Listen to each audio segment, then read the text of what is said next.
અને એના પરિણામે જોવા મળે છે કે આજે ગુજરાતના બાળકોમાં માઇક્રોન્યુટ્રિશનના ક્ષેત્રમાં ગુજરાત સારું સમૃદ્ધ ગણાય તો પણ અમીર ઘરોમાં પણ કુપોષણનું તત્વ જોવા મળે છે. કુપોષણમાં ઘણીવાર ગરીબી કરતા ગેરસમજણ વધારે કારણરૂપ હોય છે. કેટલાક લોકો હેલ્થ કોન્શિયસ ઓછા હોય છે, બ્યુટી કોન્શિયસ વધારે હોય છે. અને બ્યુટી કોન્શિયસ હોવાના કારણે 12-13 વર્ષની દીકરી પણ એની માને કહી દે હું દૂધ નહીં પીવું, હું આ નહીં કહું, હું પેલું નહીં કહું, કેમ મારું વજન વધી જાય તો. અમીર ઘરમાં પણ બાળકો પૂરતો આહાર ન લે. કેમ? તો સૌંદર્યની ચિંતા હોય અને પરિણામે શરીર ક્ષમતા ગુમાવતું જાય. તો આ કુપોષણની સમસ્યા અમીરીમાં પણ પડેલી છે. ત્યાં હેલ્થ કોન્શિયસ ને બ્યુટી કોન્શિયસ સોસાયટી ઉભી થઈ છે. ગરીબમાં એને કંઈક જોઈએ છે પેટ ભરવા માટે, ત્યારે એને ખબર નથી હોતી કે આ પેટ જેનાથી ભરવું છું એ મારા શરીરને પણ સામર્થ્ય આપશે કે કેમ. અને તેથી એને પૂરતો પોષક આહાર મળે એક સમાજ તરીકે આપણા છેવાડાના માનવીની આપણે ચિંતા કરવી પડે. અને ચિંતાના ભાગમાંથી એક પછી એક યોજનાઓ જન્મ ધારણ કરતી ગઈ. આપણે એક પ્રયોગ કર્યો, અમીરગઢ દાતા આજુબાજુના બાળકો. તમે બાળકો જુઓ તો એમ થાય કે આપણા રાજ્યના બાળકોની આ સ્થિતિ છે, એના ચહેરા પર કોઈ ચમક ના હોય. નહીં તો બાળક એટલે આમ તમને ફૂલ ગુલાબી આમ એવું 5-50 બાળકોને જોયું ને કેવું જરા બગીચામાં ઉભા હોય એવું લાગે. એમાંથી વિચાર આવ્યો સંજીવની દૂધ યોજના અને ફોર્ટિફાઈડ મિલ્કનો પ્રયોગ શરૂ કર્યો. દાંતા અમીરગઢ તાલુકામાં પહેલા પ્રાયોગિક ધોરણે કર્યું અને દરેક બાળકને ફોર્ટિફાઈડ મિલ્ક દરરોજ મળે એની વ્યવસ્થા કરી. 3 જ મહિનામાં એ બાળકોમાં ચેતના જોવા મળી, એકદમ ચેન્જ જોવા મળી. સરકારને આર્થિક રીતે ભારણ પડ્યું, પણ ગરીબ માણસને ઉપયોગી થાય એવી કોઈ પછી વ્યવસ્થા કરી. ધીરે જ્યાં સૌથી વધારે આવી તકલીફ છે એવા બાળકો સુધી આ સંજીવની દૂધ યોજના પહોંચાડવા માટેનો આપણે મથામણ આદરી. ચાહે નર્મદા જિલ્લો હોય, ચાહે પંચમહાલ દાહોદ જિલ્લો હોય, ચાહે ઉત્તર ગુજરાત હોય, કે જ્યાં આ પ્રકારની ગરીબીનું તત્વ છે ત્યાં આ પ્રકારની ચીજો પહોંચાડવાનો પ્રયાસ કર્યો.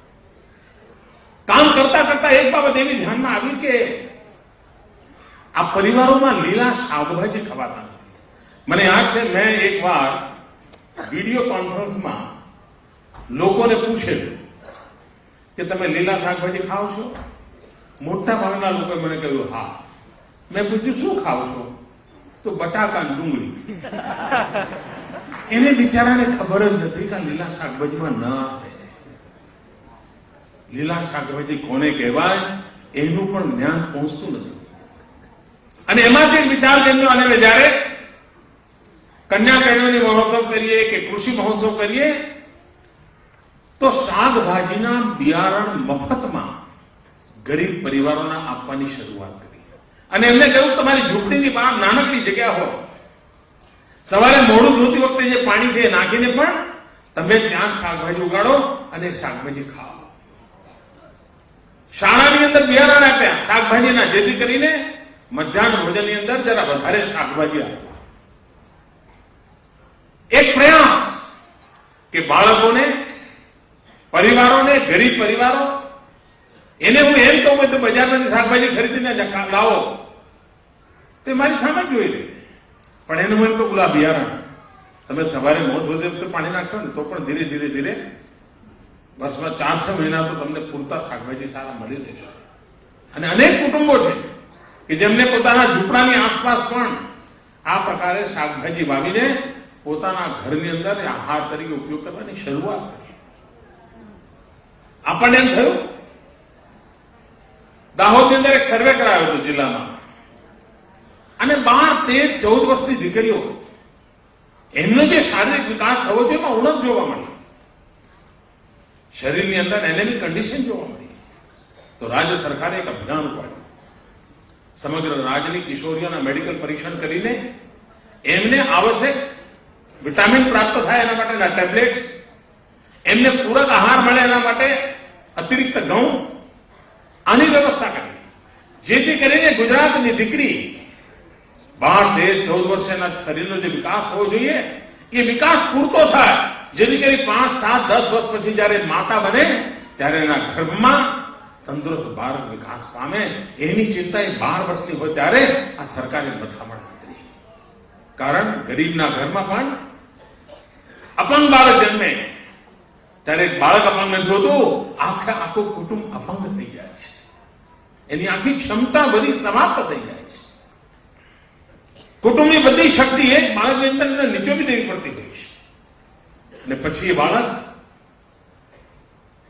એને નિભાવવાનો અને કુટુંબ માટે આગળ વધવાની બધી શક્યતાઓ ખતમ થઈ જાય છે. તો એવું કેમ ન કરીએ કે ગુજરાતની માતાના ગર્ભમાં અપંગ બાળક પેદા ન થાય? અને તેથી પ્રયાસ કર્યો કે સગર્ભા માતાઓને પોષણ મળે. ગામો ગામ લોક ભાગીદારી કે અભિયાન ઉપાડ્યું સુખડી માટે. મેં ગુજરાતના મધ્યમ વર્ગના પરિવારોને વિનંતી કરી કે તમે ગુજરાતની અંદર દર વર્ષે 12 લાખ સગર્ભા માતાઓ હોય છે.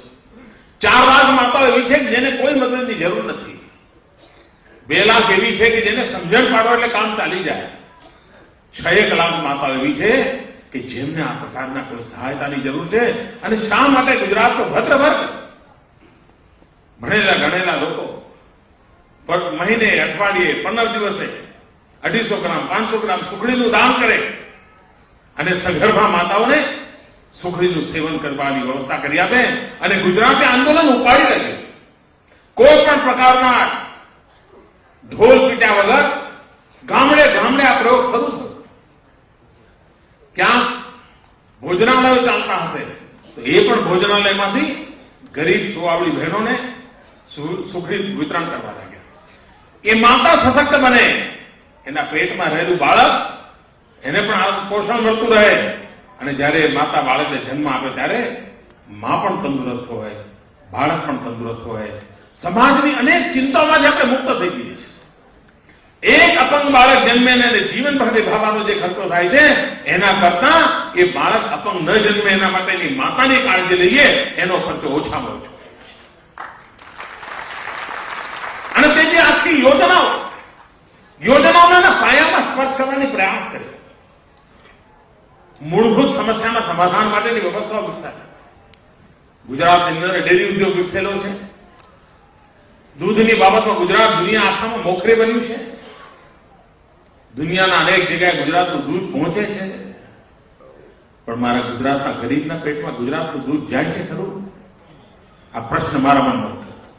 અને ત્યાં મેં ગામો ગામ દૂધની ડેરીઓને વિનંતી કરી કે જયારે લોકો તમારે ત્યાં દૂધ ભરવા આવે ત્યારે તમે એક કેન મૂકો ભગવાનનો ભાવ. એક એવું કેન મૂકો જેના પર લખો ભગવાનનો ભાવ. અને જેને જેટલું દાનમાં આપવું હોય, કોઈ 50 ગ્રામ દાન આપે, કોઈ 100 ગ્રામ દાન આપે, કોઈ 200 ગ્રામ દાન આપે, દૂધ દાનમાં લો. અને ત્યાં ગામના ગરીબ બાળકોની જે યાદી હોય એ બાળકોને બોલાવીને એ દૂધ આપી દો. એ બાળકોને કોઈ તકલીફ નહીં. ઘણીવાર લોકો મને પ્રશ્ન ઉઠે, બોલો મોદી લોકોને કે છે દૂધ આપો. સરકાર માટે બજેટ મુશ્કેલ કામ છે? મુશ્કેલ કામ નથી. સરકાર નક્કી કરે કે ભાઈ આ દૂધ આપવાનું બજેટ નક્કી કર્યું તો કે મુશ્કેલ કામ નથી. પણ પછી થાય શું? ટેન્ડર બહાર પડે.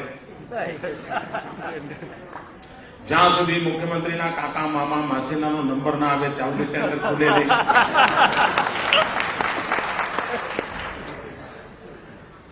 પછી ટેન્ડર ખુલે, પછી ગોઠવણ થાય, નીચે સુધી ચેન ગોઠવાય.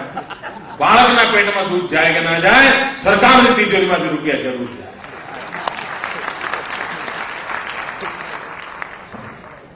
આ રૂપિયા આવે છે ક્યાંથી?